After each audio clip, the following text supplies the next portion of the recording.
परम आदरणीय श्री नरेंद्र मोदी जी, सादर प्रणाम। आपने कई ऐतिहासिक अभूतपूर्व निर्णय लिए हैं जिससे हमारा देश भारत विश्व गुरु बनने के मार्ग पर तेजी से अग्रसर हो रहा है। विश्व सिंधी समाज भाजपा के साथ सुख दुख में शामिल रहा है, जिसके कारण पिछली सरकारों ने सिंधी राज्य गठन के बारे में कभी विचार ही नहीं किया।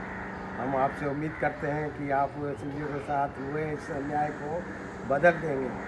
आपने कई चौंकाने वाले निर्णय लिए हैं, तो आप पर हमारा पूरा विश्वास है कि एक भारत में सिंध राज्य की स्थापना करने के लिए आप मार्ग प्रशस्त करेंगे, जहाँ पर विश्व सिंधी समाज निवेश कर एक भारत की जीडीपी बढ़ाने में सहायक होगा और ये एक उन्नत प्रदेश बनेगा जिसको लोग तारीफ़ करेंगे।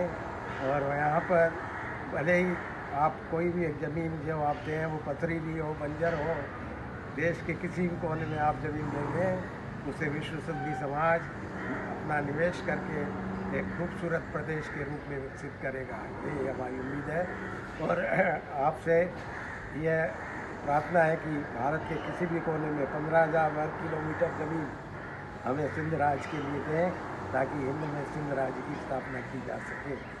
और आपसे एक और अनुरोध है कि आगामी लोकसभा चुनाव के घोषणा पत्र में इस बात को शामिल किया जाए कि भारत में भी एक सिंध राज्य की स्थापना की जाएगी।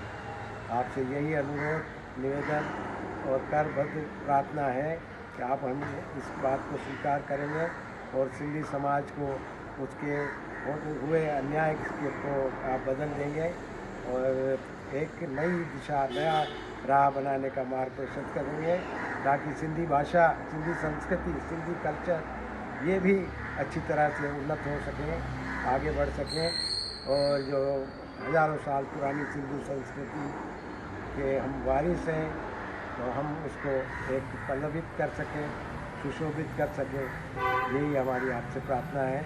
जय झूलेलाल।